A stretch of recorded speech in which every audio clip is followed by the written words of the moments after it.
네, 한류 언어 7주 3차시 영상 강의를 시작하도록 하겠습니다. PPT 자료 20쪽, 네, PPT 자료 20쪽에 20쪽부터 살펴보도록 하죠.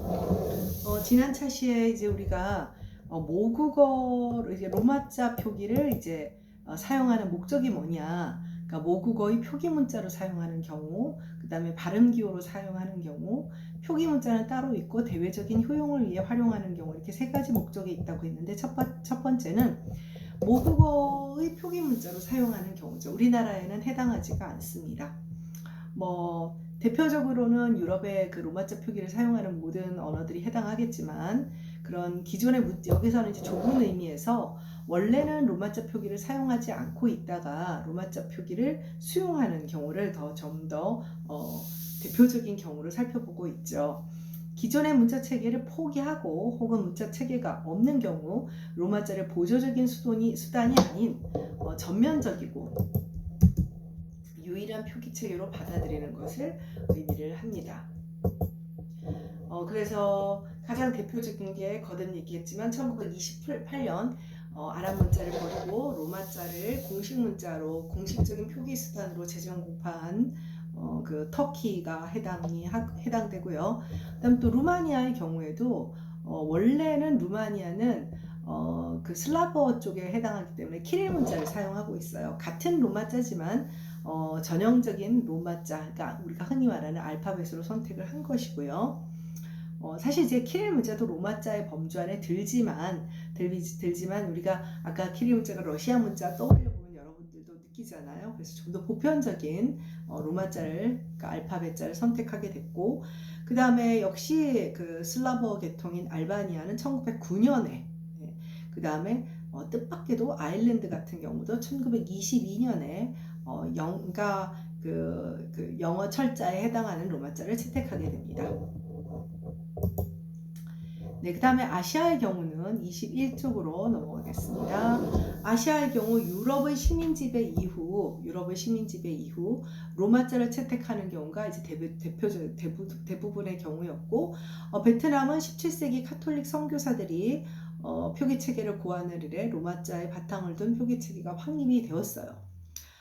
지난번에 우리가 베트남도 한자 문화권이었다, 한자를 사용했다. 그래서 우리의 이씨 왕조처럼 오이안니자를 쓰는 이씨 왕조가 있었다라고 했는데, 이 이씨 왕조가 망하면서 보트피플이 생겼어요. 그래서 그러니까 왕족 중에 한 왕자가 이렇게 보트피플이 돼서 헤매다가 조선에 도착을 한 거예요.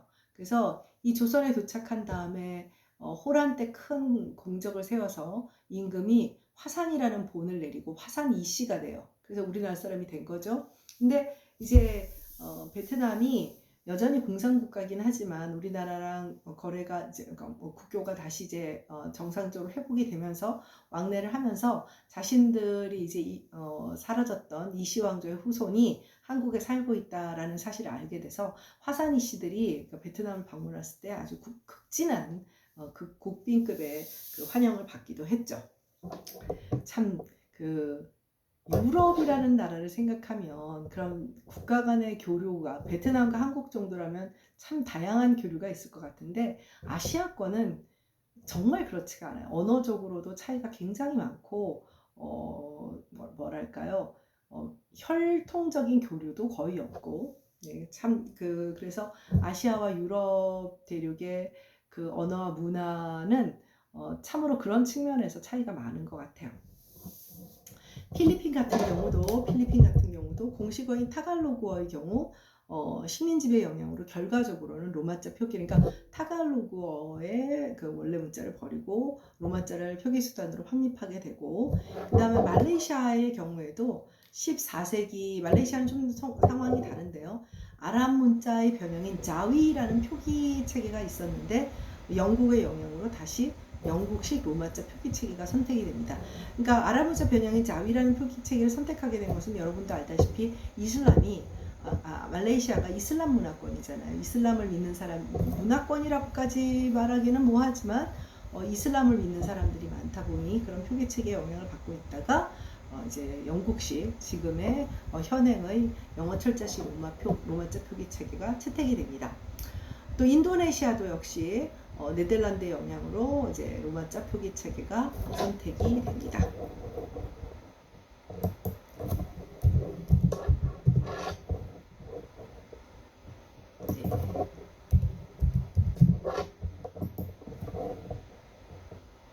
네. 그 다음에 22쪽으로 넘어가도록 하겠습니다. 자, 이번에 두 번째는 모국어의 발음 기호로 사용하는 경우입니다. 가장 대표적인 것이 중국어예요. 왜냐하면 중국어는 한자라고 하는 것은 표문 문자잖아요.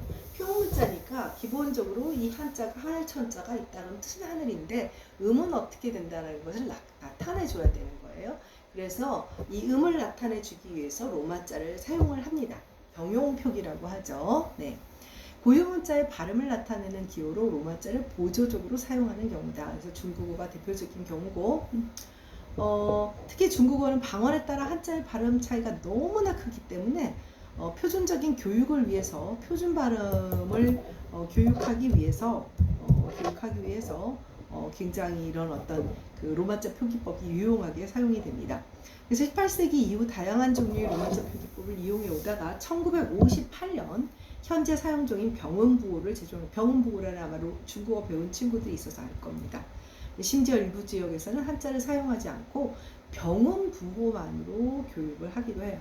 이제 소수기는 하죠. 이제 한자 교육이 너무나 어렵다 보니 이제 두 번째 모국어의 발음 기호를 사용하는 경우이고요. 물론 여러분들이 알다시피 영어의 경우에 발음 기호가 따라 붙어 있어요. 그러니까 철자 스펠링으로서의 영어 철자가 있고 발음 기호로서의 음성 기호가 또 따로 있는데 기본적으로 사용하는 것은 로마자이기 때문에 별도로 여기서 중국어와는 좀 차이가 있죠. 네, 23쪽으로 넘어가도록 하겠습니다. 마지막 세 번째, 우리나라에 해당하고 많은 나라가 여기에 해당하는데요. 대외적인 효용을 위해 활용하는 경우, 즉 모국어의 표기 체계는 유지하되 우리는 당연히 한글을 사용하니까 대외적인 효용을 위해, 그러니까 주로 국제적인 것이죠. 로마자를 보조적으로 사용하는 경우 교육, 관광, 교육 등 국제적 교류를 위해 표준화된 로마자 표기를 활용하는 것이죠. 그래서 앞서 배웠던 ISO는 로마자 사용지역이 아닌 사실 사용지역이 아닌 데가 더 적겠죠. 우리가 앞서 그 노암 촘스키가 화성 사람들이 보면 한 문자만 사용하는구나 뭐 이런 생각을 할 만큼 26억의 인구가 로마자 표기를 사용하고 있으니까요. 그래서 사용지역이 아닌 국가의 문자를 로마자로 표기하기 위한 표준화 작업을 진행을 했어요. 그래서 예를 들면 각국의 물품이나 용역의 내용을 누구나 쉽게 알 수 있도록 기계적 처리가 가능하도록 표준화 규정을, 당연히 이거는 뭐 안 할 수가 없는 것이죠.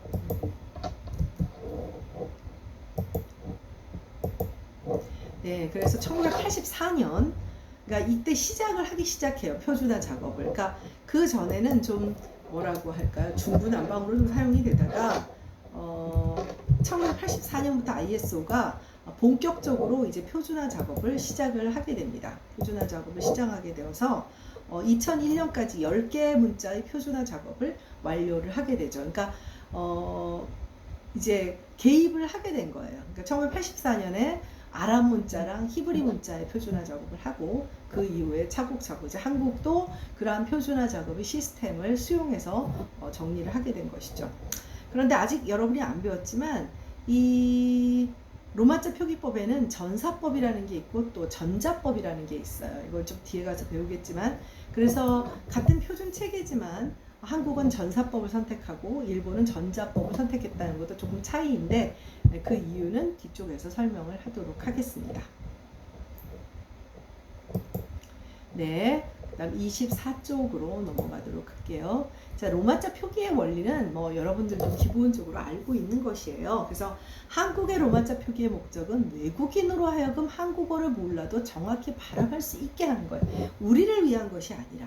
그러니까 우리가 앞서 K-팝 가사를 한국어 가사를 쓰고 거기에 따라 부를 수 있게 로마자 표기법을 한 것은 로마자 표기의 원리를 잘 따르고 로마자 표기의 기본 용도에 잘 맞게 선택을 한 거죠. 결국 한국어의 로마자 표기법의 완성도는 이 표기를 통해 외국 표기를 얼마나 한국인과 동등한 발음을 할 수 있도록 유도하느냐. 그러니까 그 의미를 이해하거나 말거나 발음을 한국인과 흡사하게 할 수 있고 최대한 똑같이 할 수 있게끔. 사실 쉽지 않겠죠. 기본적으로 로마자 표기법은 한국어와 한국 문화에 능통한 외국인을 대상으로 하는 것이 아니라 그렇지 못하더라도 그 표기만으로 즉각적인 발음을 따라하는 거예요. 그러니까 간단히 말하면 자 이렇게 예를 들면 잠깐 한국에 한 일주일 정도 머무르는 사람이 한국어에 대한 그런 그 책자를 가지고 올 거 아니에요. 그럼 안녕하세요. 한 글자만 써놓을 수가 없죠. 그러면은 이제 영어로 How are you에 해당하는 것에 대한 그 한국어 발음을 로마자 표기를 붙여놓는 거예요. 그 사람들이 일주일 있으면서 특정 문자를 학습하고 그럴 필요는 없는 거잖아요. 오히려 로마자 표기법은 한국어와 한국 문화를 잘 아는 사람에게는 한글을 읽고 그러는 것이 더 정확하기 때문에 두 번째 문제는 우리랑 똑같을 거예요. 네, 25쪽으로 가도록 하겠습니다. 조금 전에 한국어는 로마자 표기법에서 전사법의 형태를 선택하고 일본은 전자법을 선택했다라고 했는데 이제 전사법이 뭐고 전자법이 뭔지를 살펴보도록 하겠습니다. 전사법은 전자법은 트랜스리터레이션이라고 하고 전사법은 트랜스크립션이라고 해요. 그러니까 전자법은 말 그대로 글자 그대로 글자라는 뜻이고 전사는 transcribe. 그러니까 scribe는 쓴다는 것인데 trans는 변형이 된다는 거죠. 그러니까 간단히 말하면 로마자를 쓰지만 구어를 로마자로 바꾸는 것이다 라는 의미고 오랄 랭귀지를 전자법은 철자를 로마자로 바꾸는 것이다. 리터레이션, 리터럴. 이거는 이제 글자라는 의미가 되는 것이니까요. 자, 그래서 전자법, 트랜스리터레이션은 형태 표기 위주의 방식으로 음소와 표기 문자를 1대1로 대응켜놓고 문자대로 로마자를 기록하는 방식이에요. 문자대로. 반면에 트랜스크립션, 전사법은 음서와 표기 문자가 1대1 대응이 되어 있더라도 실제 발음에서 나타나는 음운 현상을 인정해서 즉 구어를 좀 더 잘 반영하는 거죠. 그거를 좀 더 잘 반영해서 표기하는 방식을 말합니다. 자, 이렇게 말하면 전자법, 전사법 헷갈리지만 그 밑에 예를 보면 쉽게 이해가 됩니다. 독립문의 전자법 표시는 자 어떻게 돼 있어요? 독, DOK, RIP, RIP, 문, MUN 뭔지 딱 보이죠. 반면에 독립문의 전사법 표기는 자 얘는 어떻게 발음해요? 독립문 이렇게 되잖아요. 그러니까 DONG, NIM, MUN 발음 나는 대로 구어에 좀 더 가깝게. 자 그렇다면 전자법과 전사법 중에 어느 쪽이 발음을 좀 더 정확하게 할 수 있을까요? 당연히 전사법이겠죠. 전사법이라 한글을 모르는 사람들이 가장 정확하게 한국어 발음에 근사하게 가깝게 근사치가 되도록 발음할 수 있게 되겠죠.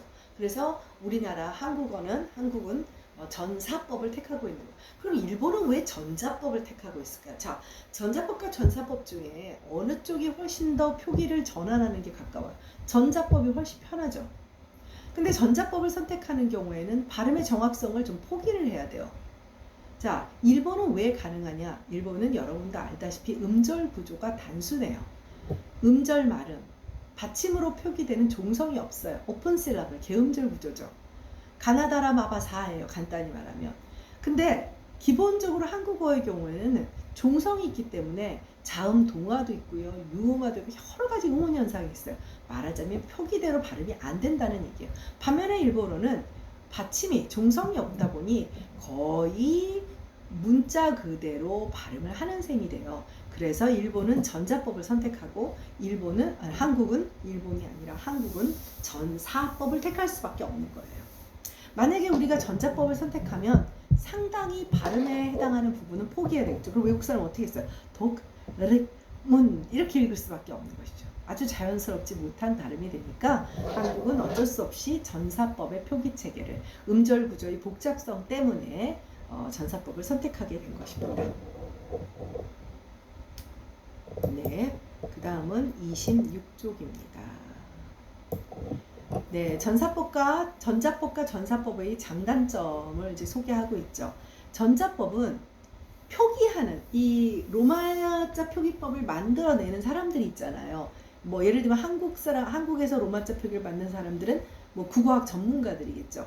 그러니까 표기자의 입장에서 일관되고 체계적인 표기가 가능해요. 왜 그렇겠어요? 기존에 있는 문자 체계 그대로 1대1 대응을 시켜가지고 표기를 하면 되니까, 표기를 하는 입장에서는, 로마자 표기법을 만들어내는 사람들 입장에서는 아주 수월하죠. 전산 처리든 기계화에 용이하고 그런 측면이 있어요. 반면에 의문의 환원성이 부족하다. 의문의 환원성, 그러니까 굉장히 복잡한 얘기 같은데 27쪽 뒷페이지 먼저 보고 다시 설명을 하도록 하겠습니다. 27쪽으로 넘어가 보면 의문의 환원이라고 해서 빨간색 글씨로 되어 있는데요. 의문의 환원은 로마자를 통해 정확한 음소를 구현해내는 것을 말해요. 간단히 말하면 로마자 표기법을 보고 의문으로 환원한다. 즉 음소의 발음, 그러니까 발음으로 전환한다라는 뜻이 되는 거예요. 간단히 말하면 로마자 표기법을 보고 정확한 발음을 구현할 수 있어야 한다는 거죠. 그러니까 상대적으로 그렇다면 전자법은 의문의 환원성이 부족하죠. 특히 음절 구조가 복잡한 경우 한국인과 의사소통이 가능한 자연스러운 발음 수준을 이끌어내기가 어렵게 됩니다. 반면에 전사법은 표기자의 입장에서, 로마자 표기법을 만들어내는 사람의 입장에서는 의문현상이나 변화의 반영 정도를 결정해야 하는 어려움이 존재해요. 반면 의문의 환원성은 대단히 우수하다고 할 수가 있겠죠. 27쪽으로 가도록 하겠습니다. 현재 국어의 로마자 표기법은 전사법의 원리를 따르고 있고, 로마자 표기의 목표를 발음이 한국어의 발음을 제대로 발음하게 하는 것에 목적을 볼 수 있어서 의문의 환원에 두고 있기 때문이고, 의문의 환원이란 로마자를 통해 정확한 음소를 구현해내는 것을 말한다라고 했어요. 자, 그래서 전사법을 로마자 표기법의 기본으로 하지만 부분적으로는 전자법을 사용하는 경우도 있어요. 인명의 표기라든지 일부 음소의 표기라든지 학술 목적의 표기라는 그런 부분적인 전자법의 사용도 있는데, 이제 우리가 뒷부분에서 구체적인 현재 2000년에 제정된 국어의 로마자 표기법에서 사용하는 방법을 보면 이런 어떤 전자법의 사용 예들이 나오게 됩니다. 네, 그래서 한국어 로마자 표기법, 이제 뭐 사실은 선생님이 아까도 말했다시피 한글 맞춤법 강의에 가보면 첫 번에 맞춤법이 나오고, 그 다음에 표준어 규정이 나오고, 그 다음에 외래어 표기법이 나오고, 마지막에 로마자 표기법이 나옵니다. 장황하게. 그래서 한글 맞춤법과 관련된 책들이 이렇게 두꺼운 거예요. 그래서 기본 원칙들은 뭐 여러분들이 어느 정도는 알고는 있을 거예요. 예를 들면 뭐 이런 것들이죠. 예를 들면 두음에 올 때 뭐 예를 들면 뭐 아까도 말했지만 독립문 할 때 T가 아니라 D를 쓴다든지, T로 쓸까 D로 쓸까 고민될 수도 있잖아요. 근데 2000년 전에는 독립문 할 때 T로 썼어요. 그런데 지금은 이제 D로 쓰는 거죠. 그건 다 정해 놓는 거예요. 그래서 그런 어떤 원칙들을 여러분들이 알고 있으면 나중에 이제 여러 가지 여러분들 이름이야 고유명사니까 어느 정도 좀 개인의 자유가 좀 존중이 되지만, 여러 가지 뭐 논문을 쓰거나 이럴 때도 로마자 표기법을 알아두면 아주 유용하다고 할 수가 있습니다. 로마자 표기법에서 늘 문제가 되었던 것이 있어요. 그래서 이렇게 우리가 앞서 배웠던 맥킨라이셔 시스템이라든지 예일 시스템이라든지 하는 기존의 다른 시스템들이 있었던 이유는 뭐냐면 문제가 있기 때문이죠. 앞서 말했다시피 로마자와 한글 자모가 1대1 대응하지를 않거든요. 모음의 수는 로마자의 모음 개수는 부족하고, 왜냐하면 로마자는 5개의 모음밖에 없는데 우리는 모음이 10개나 되고, 상대적으로 자음은 넘쳐나고, 로마자의 자음 체계는 넘쳐나고 한국어 자음은 14개밖에 안 되고 로마자는 21개고, 이런 1대1 대응이 되지 않다 보니 기본적으로 로마자를 표기하는 데는 문제가 있었어요. 대표적인 그 문제점은 지금 28쪽에 소개하고 있는 4가지예요. 이 4가지가 항상 새로운 로마자 표기법 시스템과 관련된 논란이 있을 때 이 4가지를 어떤 입장에서 선택하느냐와 관련이 있어요. 첫째, 예사소리, 된소리, 거센소리를 어떻게 구별하여 적을 것이냐. 자, 지금 현재는 경음을 표기하기 할 때는 이제 예를 들면 DD를 겹친다든지, 그럼 유기음일 때는 T를 쓴다든지 이렇게 하고 있는데 또 과거에는 안 그랬거든요. 네. 또 두 번째, 기역, 디귿, 비읍, 지읒 등의 무성음이 유성음 사이에서 유성음화 될 경우 이를 표기에 반영할 것이냐. 왜냐하면 한국어는 여러분들 유성음하고 무성음 식별 못 하잖아요. 그런데 분명한 건 바보 할 때 첫 번째 비읍은 무성음이고 두 번째 음절의 음절의 비읍은 유성음이에요. 즉 바보 1음절의 비읍은 무성음, 보 2음절의 비읍은 유성음이라는 거죠. 우리는 지각을 못하지만, 그런데 중요한 건 이 로마자 표기법 우리 보자고 하는 것이 아니라 외국인이 보자고 하는 건데, 외국인들은 평음, 경음, 유기음의 변별보다는 유성음과 무성음의 변별을 갖고 있는 경우가 훨씬 많아요. 자, 그럼 이걸 표기해 줄 거냐 말 거냐. 그래서 고민을 해야 된다는 거죠. 로마자 표기법에서. 그 다음 세 번째, 모음의 개수가 부족하잖아요. 그래서 아이, 오이 등처럼 대응되는 로마자가 없는 모음들을 어떻게 표기할 거냐. 기본적으로 두 개의 모음을 겹치는 방법이 있고, 아니면 구별 표지를 쓰는 방법 등도 있죠. 그게 늘 논란이 되는 거예요. 자, 네 번째는 형태 음소적 변화를 어느 정도까지 허용하여 표기할 것인가. 앞서 독립문처럼 기음화, 유음화, 여러 가지 음운 현상들이 있잖아요. 형태 음소적 변화가 이제 음운 현상들인데, 이 음운 현상을 어느 정도까지 반영하느냐. 무슨 뜻인지 이해를 하겠죠. 네, 그런 것들에 대한 논란이 항상 있게 됩니다. 29쪽으로 넘어가도록 하겠습니다. 그래서 이제 시스템들을 이제 소개를 하는 것인데, 요거는 요거 그래도 간단히 보고 맥킨라인 시스템하고 예일 시스템까지 얘기를 하고, 그 다음에 현행 로마자 표기법 31쪽부터를 4차 시에 살펴보도록 하죠. 맥킨라인 샤워 시스템은 미국의 대학 교수인 맥킴과 라이샤워가 1939년에 공동으로 만든 거예요. 그래서 한글 철자를 한자 한자 로마자로 표기하는 것이 아니라 한글 철자가 발음될 때의 형태 음소론적 변동, 즉 음운 변화를 고려하고 음성적 정확성을 고려하여 표기. 그러니까 결과적으로 무슨 일? 전자법보다는 전형적인 전사법의 시스템이겠죠. 전사법. 네. 그래서 이 책에는 미국인, 영국인을 비롯한 외국인들이 굉장히 많이 사용해요. 왜냐하면 이 외국인들은 한국어의 발음을 알고 있는 거니까요. 즉 전자한다기보다는 서양 언어에 가깝게 나타나도록 표기하는, 즉 그래서 한국어에는 유성무성이 구분되지 않지만 이 라이샤워 시스템에서는 앞서 말한 대로 유무성의 구별이 논란이었잖아요. 근데 구분을 하고, 또 뭐 예를 들면 격음 뒤에 음절사를 아포스트로피를 쓴다든지 해서 어떤 그 구별 표지를 사용하는, 그러니까 전형적으로 서양인들이 발음할 수 있는 것을 고려하는 발음에 충실한 전사법 체계다라는 것을 기억을 하면 됩니다. 30쪽 예일 시스템입니다. 예일 시스템은 예일 대학의 교수인 세뮤얼 마튼이라는 사람이 한국어 형태음소론이라는 책을 1954년에 Korean Morphophonemics라는 책을 썼어요. 이 역시 영미권에서 사용하는 시스템이죠. 그러니까 음운을 분석한 결과로 만들어져서 국어 음소를 표기하는 것을 원칙으로 했기 때문에 아주 앞서 맥킨라이샤워 시스템만큼 정밀한 음성적인 면은 고려를 하지 않았어요. 그래서 그 맥킨라이샤워 시스템은 앞서 말했다시피 유무성을 구별을 하고 있었죠. 유무성을 구별하고 있었는데 이 예일 체계에서는 유무성을 변별하지는 않아요. 그러니까 전사법이긴 하지만 맥킨라이샤워 시스템처럼 음성을 아주 정밀하게 반영하고 있지는 않아요. 그 다음에 맥킨라이샤워 시스템에서는 몇 가지 변별 부호를 아포스트로피나 이런 걸 사용하지만 예일 체계에서는 이런 변별 부호를 사용하지 않는다는 그런 차이점이 있어요. 뭐 세부적으로 들어가면 많은 차이가 보이지만 일단 이런 차이가 있습니다. 네, 31쪽은 이제 현행의 로마자 표기법이기 때문에 4차시는 지금 그 그림도 있고 해서 조금 더 스피디하게 진도가 나갈 수 있을 것 같습니다. 네, 3차시 수고했고요. 그럼 4차시 수업에서 만나도록 하겠습니다. 수고했습니다.